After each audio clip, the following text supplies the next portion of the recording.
ஸ்டாலின் உங்களுடன் ஸ்டாலின் ஒரு விளம்பரத்தால் அடிச்சு வீடு வீடா அதிகாரி வர இருக்கிறாங்க.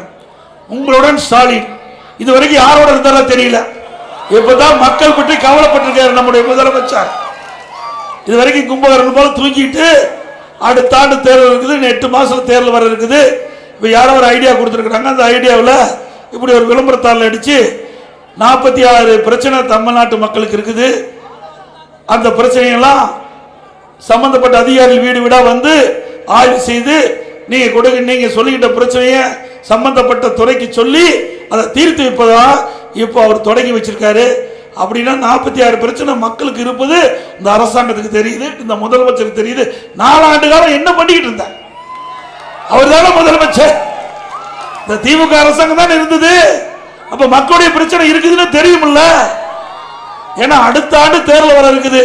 அதற்காக மக்களை ஏமாற்றி வாக்களை பெறுவதற்கு இப்படிப்பட்ட ஒரு தந்திரமா ஒரு முடிவை, ஒரு நாடகத்தை அரங்கேற்றி மக்களை ஏமாற்றி வாக்கள் பெறுவதற்காக இன்றைக்கு இந்த திட்டத்தை துவங்கியிருக்கிறார். மக்கள் உஷாரா இருக்கணும். இது சாதாரண விஷயம் அல்ல. மக்களை ஏமாற்றுவதிலே வல்லவர்கள் திராவிட முன்னேற்ற கழகத்தை சேர்ந்தவர்கள். அவருக்கு கொடுக்கப்பட்ட 525 அறிவிப்பு எதை நிறைவேற்றினாங்க? 100 நாள் விலை திட்டத்தை 180 நாளா உயர்த்தினாங்க. உயர்த்தினாங்களாமா?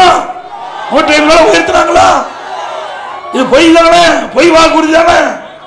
ஆக 2026 சட்டமன்ற தேர்தலில் அனைத்து இந்திய அண்ணா திராவிட முன்னேற்ற கழகம் வெற்றி பெறுவதற்கு நம்முடைய கழக வேட்பாளருக்கு இரட்டை சின்னத்திலே வாக்களித்து வெற்றி பெற செய்யுங்கள். இரட்டை சின்னத்திலே வாக்களியுங்கள்.